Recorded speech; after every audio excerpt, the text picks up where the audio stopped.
Assalamualaikum and hi all. My name is Madam Shak. So today we're going to go through about this topic 3, dynamics of linear motion. So in this chapter, we divided into 2 parts, which is the first part with me, Madam Shak, and the second part with the Madam Shaida. So the first part, you will see about momentum and impulse. The first one about linear momentum and then conservation of momentum. There are 2 types of collision. We will see elastic and inelastic. Also, we will see about impulse, the impulse momentum theorem.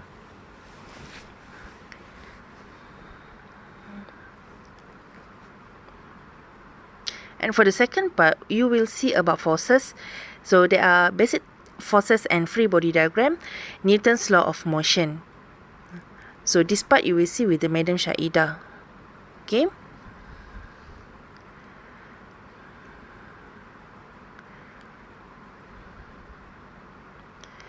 Right, so the first one is about momentum and impulse. You student should be able to define what is momentum and impulse and solve problem related to impulse and impulse momentum theorem, and also you will use FT graph to determine impulse. So linear momentum. Momentum is defined as the product between mass and velocity, and it is a vector quantity. So the equation can be written as P is equal to mv. The SI unit is kg ms minus 1, and the direction of the momentum is always same as the direction of the velocity. Here is you can resolve P into x and y component since it is vector. So we can write as just now. So impulse, J. So now we want to define what is impulse. It is defined as the product of force and time. J is equal to Ft, where F is impulsive force, T is the time, and J is impulse. It is vector quantity, and the unit is kg ms minus 1. So what is impulse momentum theorem? Impulse is not equal to momentum, and momentum also is not equal to impulse, but it can be related in theorem. So what is impulse and momentum? So J is equal to change in momentum. So means that impulse is the rate of change of momentum. Not rate, but it just change of momentum. So this is impulse that we can write in the x and y and also z component. Depends on the vector. But we just consider for one dimension collision only. So after that, use FT graph to determine impulse. If you have the graph of F versus T, how to determine impulse? It just equal to the area under the graph. So means that the shaded area under the graph of F versus T graph is equal to impulse. So now we will see the second learning outcome in this chapter for subtopic 3.2. Conservation of linear momentum. In this subtopic, at the end of this topic, students should be able to first state the principle of conservation of linear momentum.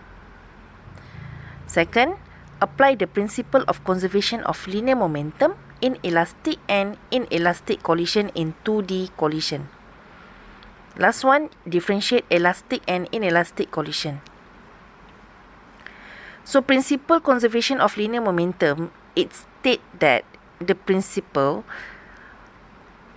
in an isolated system, the total momentum of that system is constant. Means that in a closed system, summation of F will be equal to 0.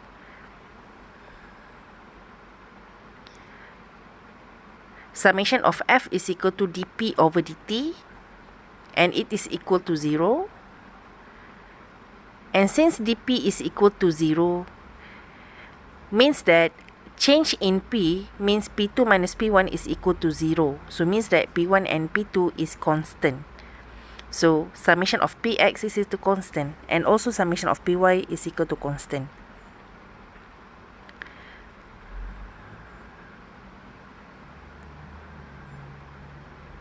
So we obtain that the total of initial momentum is equal to the total of final momentum. since it is constant. So or we can write as summation of P initial is equal to summation of P final. So this is the principle of the conservation of linear momentum. Okay, so now we want to see the second part in this second subtopic. It is collision. There are two types of collision, which are elastic and inelastic. So at the end of this lesson, students should be able to differentiate elastic and inelastic collision.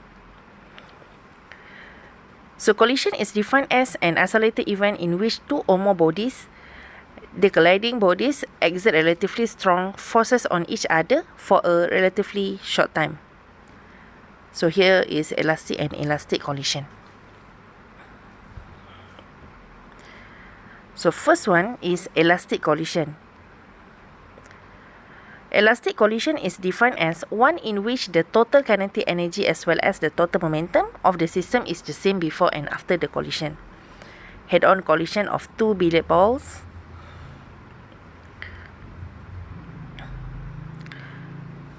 So here we see before collision, the head-on, ball 1 head-on with the ball 2, and at the collision, and we observe after the collision. And the properties are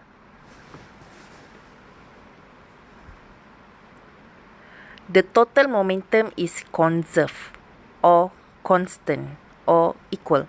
So means that the summation of P initial is equal to summation of P final. And how about the total kinetic energy? The total kinetic energy also conserved. So it means that summation of K initial is equal to summation of K final. Or we can write as below.